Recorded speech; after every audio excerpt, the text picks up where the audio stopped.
Hey guys, Stuart Baker here from Super Cashflow Developments. I hope you're all doing super well. Now I'm just here at one of our most recent, when I say recent builds, it's the quickest one that Lucrative VIC completed, and it's also been one of the fastest builds of the year. This is in Regional Victoria. So what we've got here is a 9-studio rooming house that's based on our Pegasus design. If you check out our website, there's some more info on that design. Some details, like I said, 9 studios, single level. Each room has their own en-suites, courtyards, and kitchenettes. They'll also be completely fully furnished. Air conditioners, solid core doors, soundproofing between each room, etc., etc. So high quality studio apartments, basically. I'll give you guys a bit of a tour. So just to make it a bit easier, I'm going to turn the camera around. So what we've got is you walk in your front door. That's your kitchen area there. So as you can see, we've really minimized the kitchen. And you come around here and you've got your Euro laundry area here. So the reason we've minimized the this is our shared living kitchen and laundry area. As you can tell, it's very small. We always minimize this as much as possible for 2 reasons. One, it allows us to maximize each of the studios, which is what people are ultimately renting anyway. So it allows them to have more amenities or personal private amenity.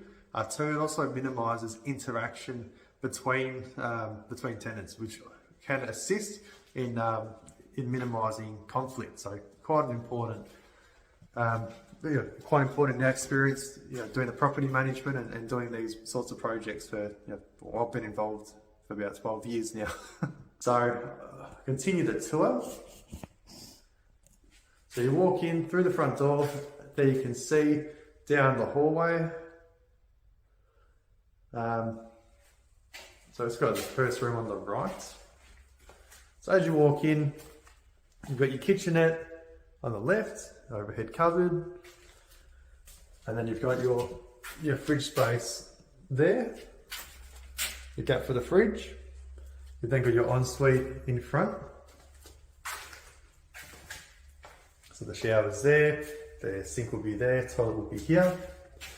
And then it opens up into your larger room. Now this one gets a bit more natural light because it's the corner room. So it's got the window here, sliding door there. This will all be fenced off completely and we'll have private courtyards. So the private room here. So then let's spin around.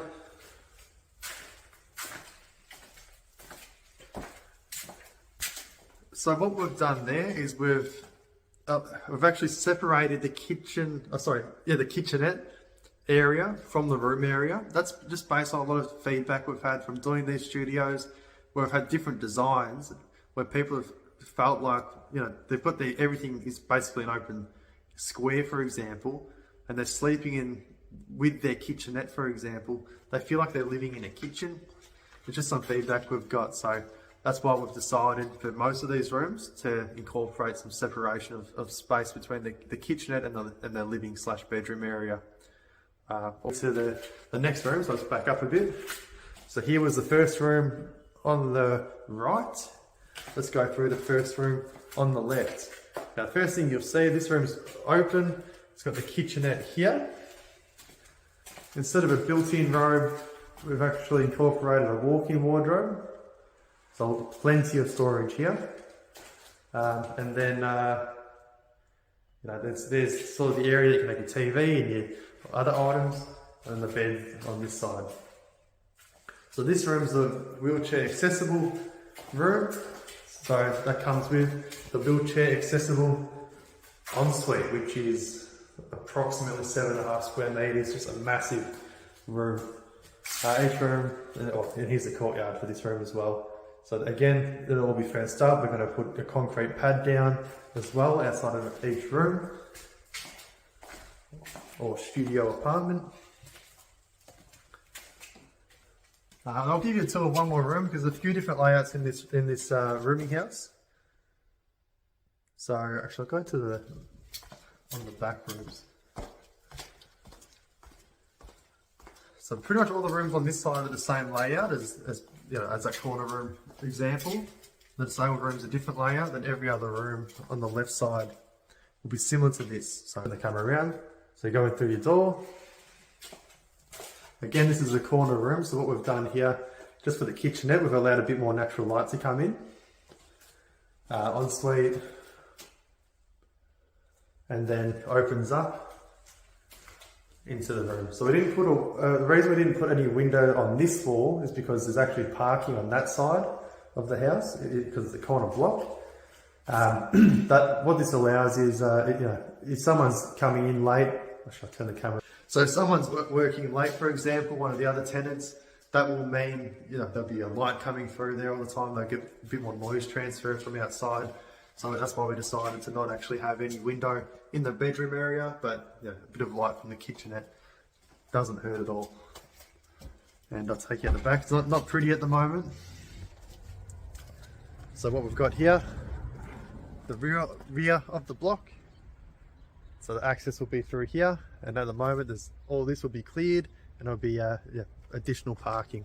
So there'll be 3 parking spots out the back, plenty of street parking as well, and 9 studios. So a bit of a breakdown on this one. I'm going to head back inside. So a bit of a breakdown on this one. The client bought this site at a awesome price. So she ended up paying, sorry, it's going to get settled. So she ended up paying only 130k for the land, where today's pricing, a similar site, a similar location, you're probably looking at about 270 to 290k for the land. So very good buy for the land. The build pricing, you're looking at the high 600s, and so the total project, plus there's going to be other things, the plans and permit costs, there'll be the furnishing cost, things like that. So this total project's looking at about the 850k mark. 850k. The rents that we're expecting here, so I just had an agent, went through it with a group of real estate agents before. I've had other rental appraisals for similar designs in the past. We'd be expecting at least high 200s per studio, maybe even a bit more for that disabled room, because it's a bigger room. So you'd be looking at, let's just say, ballpark range. I'll just do a pretty big range, just so it's easy for me. 2,400 to 2,700 per week for the whole house. So you'd be looking at a total gross income of about 130, 135, that sort of range per annum. That's your gross income per annum, which of course will increase as rent also increases. So there you go. That's a quick tour of this one, quick update for this one. I'm very impressed with how it's all traveling. We can do these in regional markets, we can do these in metro areas as well. So if you're keen to know more, feel free to reach out, and we're happy to have a chat. So thanks for watching, guys. Bye for now, and stay super.